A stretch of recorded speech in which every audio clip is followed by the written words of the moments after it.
Well, joining us now is Centre for Independent Studies Indigenous Forum Director, Warren Mundine. Warren, thanks for joining us tonight. What did you think of Mr Kiran's explanation?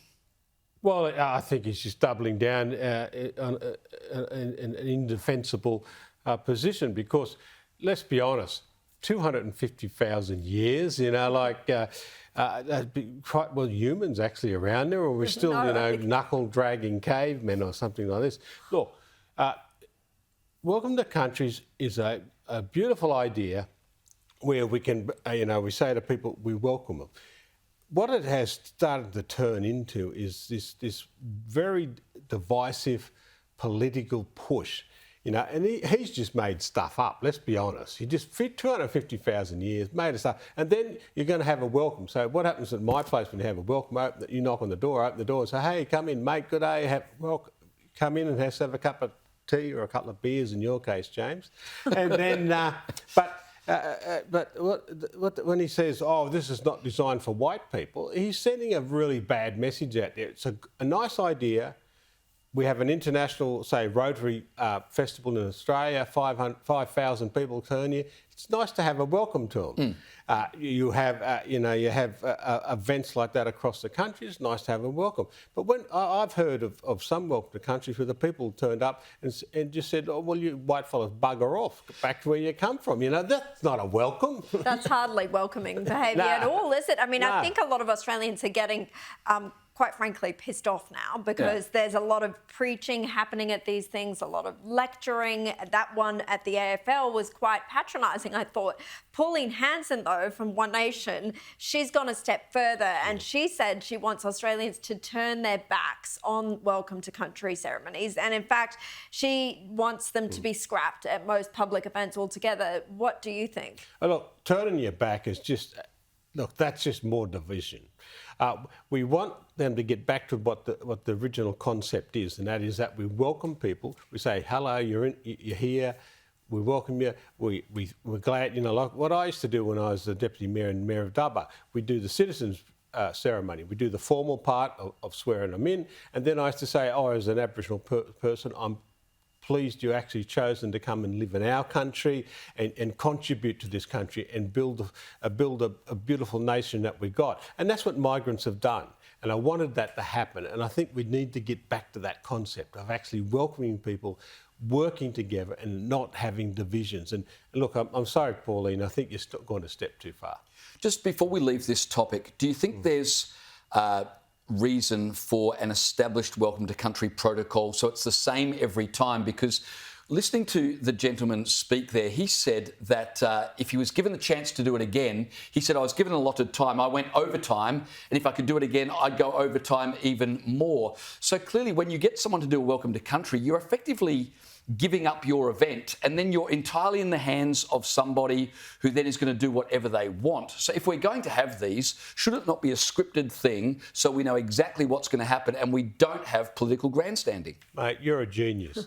I was just thinking of that yesterday, actually, about, you go to the RSL club, you have the ode, and you get up and it's the same thing. No matter where you are in Australia, it's the same thing. It's about a welcome. I think that's what we've got to get back to. In fact, I'm actually talking to some of my Bundine people who are back home and about actually doing that, excuse me, where we will have just a script, it'll be a couple of paragraphs or something, where we actually welcome people and do it in a proper way of actually bringing people together, not dividing them.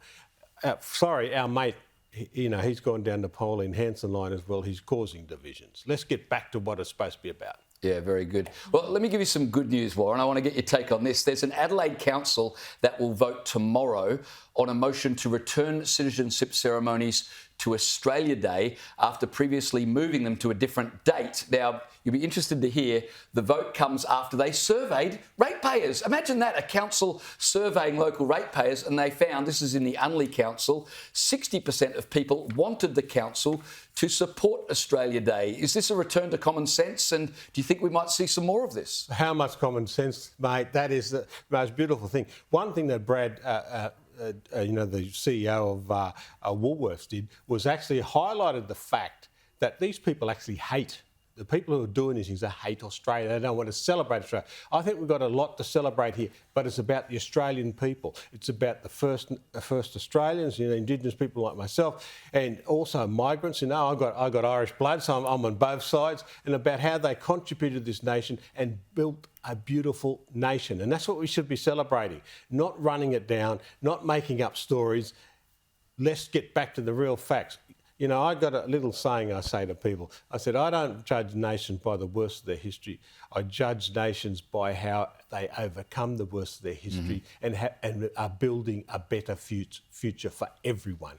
And in that case, I judge Australia well. Yeah, very good. Very well said. Well, I want to get your take on this, Warren. A new book is raising the question about whether Australia's highest peak, Mount Kosciuszko, should be renamed to an Indigenous name.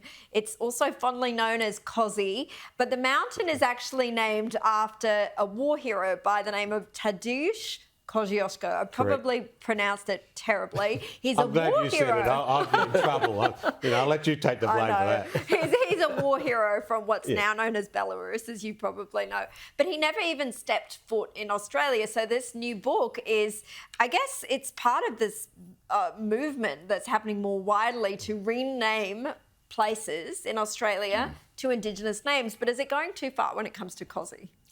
Look, I love Kosi. I love the background story. I remember as a school kid, I don't know what they teach kids these days, but they gave us a bit of the history about it and why it was named and everything like that. And I thought it was really good, and it was praising a hero, for the liberation of his country and that. And now I think we need to do, we need to keep names that carry that out.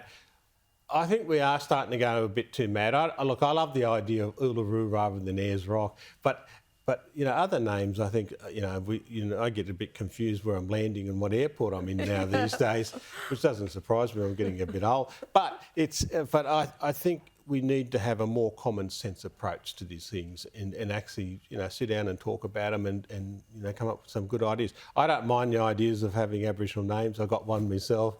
And I think it's quite good. Well, let's hope that common sense continues to triumph. Warren Mundine, really appreciate your time tonight. Thank you.